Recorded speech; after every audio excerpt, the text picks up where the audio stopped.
Welcome to today's video, The Legend of Sleepy Hollow Part 2. If you are new here, please hit that subscribe button and that like button too. Now, let's get started. Brom Bones was known for his strength and bravery. He was famous for his horsemanship and was the judge in all disputes. He was also a mischievous and fun-loving guy. Brom Bones had a group of friends who admired him, and they went to all the parties and fights in the area. Brom had set his sights on Katrina too, and people said she didn't mind his attention. Ichabod had to compete with Brom, who was a tough rival. But Ichabod was flexible and determined. He wouldn't give up easily. Ichabod was determined not to be discouraged by the tough competition. He knew he had to be clever in his pursuit of Katrina's love, especially when facing the bold and loud Brom. He started to visit Fantassel's house more often, hoping to win Katrina's heart with his pleasant behavior and his skills as a singing teacher. On Sundays, he would sing in the church choir, and his voice was so powerful that others thought it was better than the pastor's voice. Despite his efforts, Brom remained a strong contender in the race for Katrina's love. He was a daring rider and enjoyed horse races and contests. He was the life of every party, and his adventurous spirit was liked by most people. Ichabod realized that to compete with Brom, he had to try something different.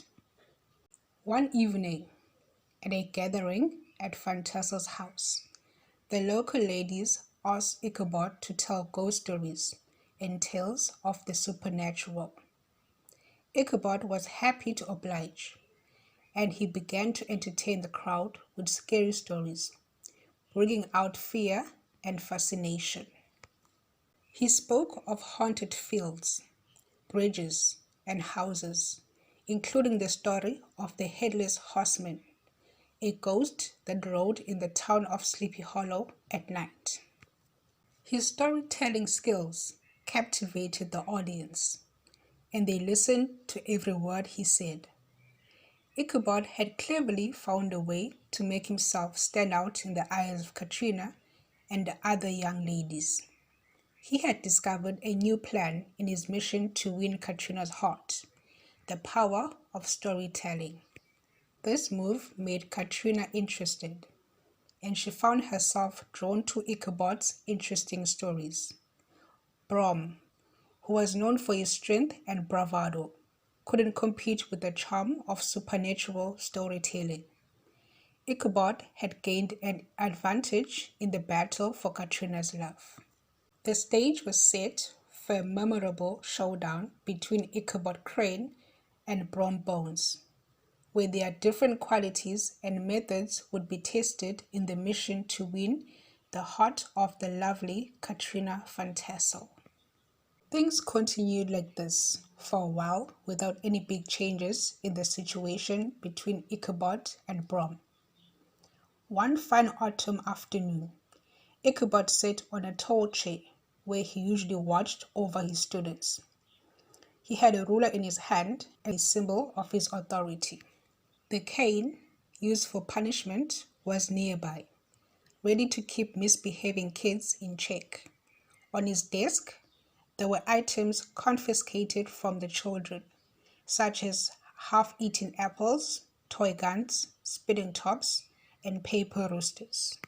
It seemed like he had recently given a stern punishment because the students were either very focused on their books or whispering quietly, keeping an eye on him. The room was filled with soft whispers until an unexpected interruption. A man appeared with a message for Ichabod. He invited Ichabod to a lively gathering, a quilting frolic, at Mr. Fantassel's home that evening. After delivering this message with a sense of importance and a bit of grand language, the messenger left. The classroom, which was previously peaceful, was now filled with activity and excitement. The students rushed through their lessons, skipping some parts and getting a whack now and then if they were too slow or had trouble with a difficult word. Books were abandoned, ink containers were knocked over, and benches were left in a mess. The whole school was set free an hour earlier than usual, and the children left with playful spirits, running and making noise in joy as they had left school early. Ichabod, now quite a bit late, spent an extra half hour getting dressed. He brushed and cleaned his one and only black suit and tidied his hair using a broken mirror that hung in the classroom. He wanted to look his best as he prepared to see his beloved Katrina. In order to make a grand entrance for Katrina, Ichabod borrowed a horse from the farmer he was staying with, a fiery old Dutchman named Hans van Rieper. He climbed the horse, aiming to look like a brave knight ready for adventure. When evening approached, Ichabod arrived at the Van Tassel's house, where a lively party was going on. There were old farmers in simple clothes, their wives in old-fashioned clothing, young ladies, and young men who looked a bit old-fashioned except if they had some city-style accessories. The star of the evening was Brom, who arrived on his wild horse, Daredevil. Both Brom and his horse were full of energy. Van Tassel's house had different kinds of food, such as donuts, ginger cakes, honey cakes, and more. Ichabod really enjoyed the food. He liked it so much that he started dreaming about owning all these luxurious things. He thought about leaving his school and never working as a school teacher again. The host, Baltus Van Tassel, was also in a great mood, going around his guests with joy and friendliness, shaking hands, patting shoulders, laughing, and inviting everyone to enjoy the food. That brings us to the end of The Legend of Sleepy Hollow Part 2. If you're enjoying the story, remember to hit that like button and subscribe. Now we will move on to vocabulary. Number 1, dispute. This means to argue or not agree about something. Another word for dispute is fight. Number 2, mischievous. This means to cause trouble in a playful way. Number 3, set sights. Set sights on someone or something. This means to decide that you want something and you try to get it. Number 4, rival. A rival is a person or thing that you are fighting against for the same goal. In this case, or rather in our short story, Ichabod and Brom are rivals because they are both fighting to get Katrina. Number 5, pursuit. This is the act of following or chasing someone. Number 6, daring. This means to be fearless and willing to do dangerous things. Number 7, happy to oblige. This phrase is used to say you are willing to do something for someone. Number 8, pique.